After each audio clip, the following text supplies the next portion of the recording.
Hello everyone, it's Monday, and that can only mean one thing: your Premier Injuries Weekend Injury Roundup. Trying to say that after a few beers. Anyway, Everton, Sean Dyche got his tenure off to a great start with a win over leaders Arsenal on the Saturday. That was the early lunchtime kickoff. Unfortunately, it didn't come without its problems. Dominic Calvert-Lewin limped off with a hamstring issue. Hopefully it's just a little bit of tightness, but he's due for a scan to determine the extent of that. At the moment, as it currently stands, his availability in the Merseyside is in doubt. So like I say, we'll wait for an update from the Toffees with regards to that. From the Toffees to the Cherries. In Bournemouth, unfortunately, on the receiving end of another defeat last weekend. Now, Gary O'Neill was forced into a defensive reshuffle, mentioned in his pre-match press conference that there were several injury doubts heading into the game, and those came to fruition on the Saturday afternoon with a couple of failed late fitness tests. Lloyd Kelly and also Jack Stevens, they had played against Nottingham Forest way back in game week 20, done a decent job. Gary O'Neill said so himself. So that was unfortunate. Now, they're two calf strains. Hopefully, neither player will be sidelined for too long, but that Bournemouth injury list is beginning to grow.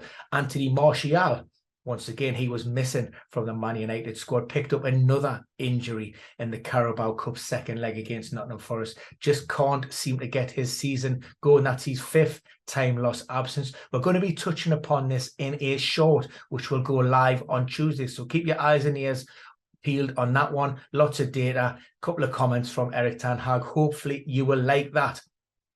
Keylor Navas, he got a Man of the Match award for Nottingham Forest at the weekend. Of course, they beat Leeds United 1-0 on Sunday, particularly due to that first half performance. Now, he's come in the absence of Dean Henderson. Dean Henderson pulled up with a thigh strain again, way back in game week 20, I think it was. And there were concerns that if they could bring anybody in for that window, Keylor Navas arrives with a lot of experience. It'll be interesting to see how Steve Cooper manages this one once Dean Henderson is fully fit.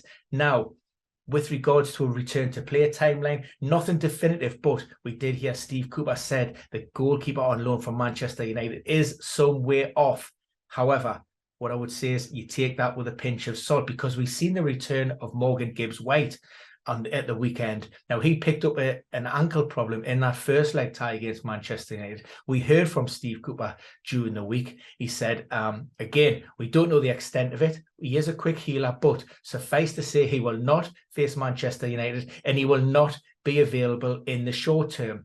So we were expecting at least another week or two on the sidelines. However, he came back, he started and played very, very well. There was also an inclusion of the squad for Jesse Lingard. He pulled out of that second leg tie in the warm-up because of an Achilles issue. Again, Steve Cooper had said that investigations were still going on to the extent of that, but he wasn't expected to be involved on Sunday. So watch this space with Dean Henderson. For Manchester City, the absence of Phil Foden. Now, that was put down to illness and not that recent foot problem that's kept him on the sidelines. There was also an omission from the start 11 of Kevin De Bruyne. Now, that was a tactical omission that looks to have backfired as City failed to take advantage of the fact that Arsenal dropped points at Goodison Park. For West Ham, David Moyes said it was probably the Hammers' best performance of the season at St. James's Park, but they did pick up a couple of knocks and niggles. Nothing specific mentioned from David Moyes post-match,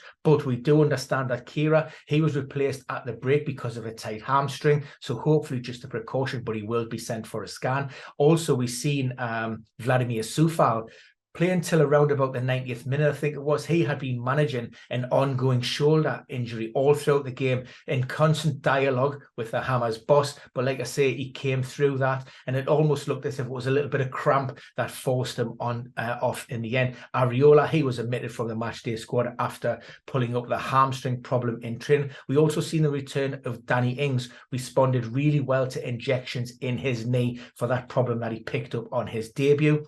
For Wolves, great result against Liverpool at the weekend, 3-0. Hee-Chan was involved in that opening goal, that Joel Matip own goal. Unfortunately, he's another player that's picked up a hamstring problem.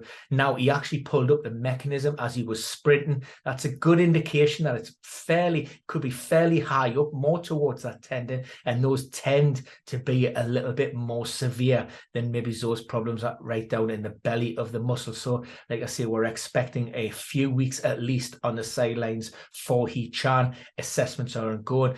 Mario Lemina also picked up a knock. Again, we'll find out the extent of that probably over the next 24 to 48 hours. And their opponents on the day, Fabinho, the Brazilian, was absent from the matchday squad, and that was put down to illness, although his recent form would have suggested that he wouldn't have been included in that starting 11. So we have a couple of games this week. We have Fulham involved in the FA Cup, and we also have Leeds and Manchester United playing on Wednesday night. So a couple of fixtures ahead of game week 23, I think. I hope it is 23. I'm getting lost now.